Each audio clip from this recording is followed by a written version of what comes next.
Bonsoir David. Voilà, je vais répondre à ta demande. Donc, il y a quelques années, je suis allé rendre visite à une dame sous la demande d'un frère qui avait eu un AVC et elle souffrait encore de dysphagie.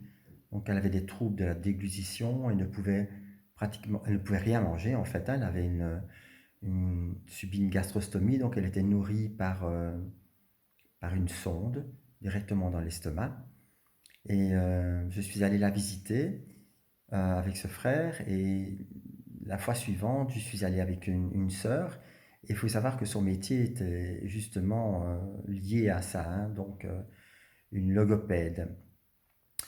Euh, Quand nous sommes allés, j'avais reçu du Seigneur elle recevrait la guérison en prenant la communion, donc le pain et le vin, le pain azime et le vin.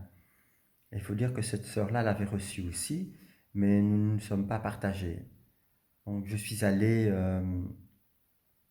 la visiter et quand je lui ai proposé de prendre la communion, le pain et le vin, cette sœur a réagi en disant qu'elle ne pouvait rien manger de solide. Donc elle ne pouvait, elle commençait seulement à prendre légèrement de la nourriture, mais pas de solide et pas de liquide, légèrement de la nourriture mélanger avec un épaississant pour pouvoir la manger tout doucement, quoi.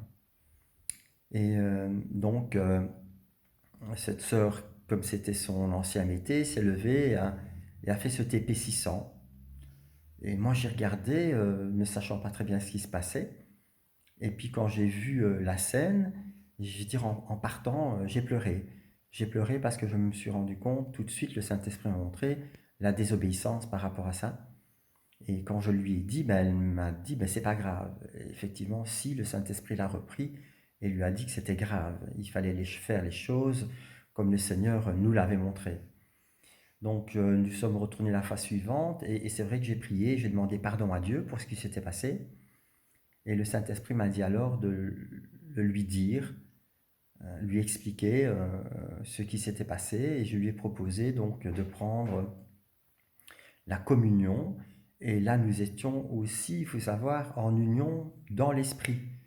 Donc, et je crois que c'est très important puisque la communion, ça n'a rien à voir avec la transsubstantiation où le pain et le vin deviennent vraiment le corps et le sang de Christ. C'est pas du tout ça. Mais puisque le Saint-Esprit qui vit en nous nous rassemble autour de l'œuvre de Christ qui est par ses meurtrissures, nous sommes guéris et par le sang qui a coulé, nous avons le salut.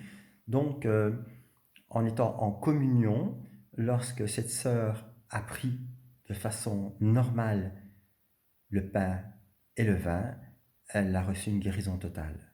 Voilà. Et donc, elle a pu être libérée de tous ces appareils et tout ce qui s'ensuit et manger normalement. Voilà. Et c'est vrai qu'après, elle a commencé un chemin de relation avec le Seigneur, qui n'était plus un chemin religieux, je veux dire, hein, mais un chemin de relation. Voilà, si tu as d'autres questions, tu peux me les envoyer et je répondrai du mieux que je peux. Shalom David et shalom aussi Jérémie.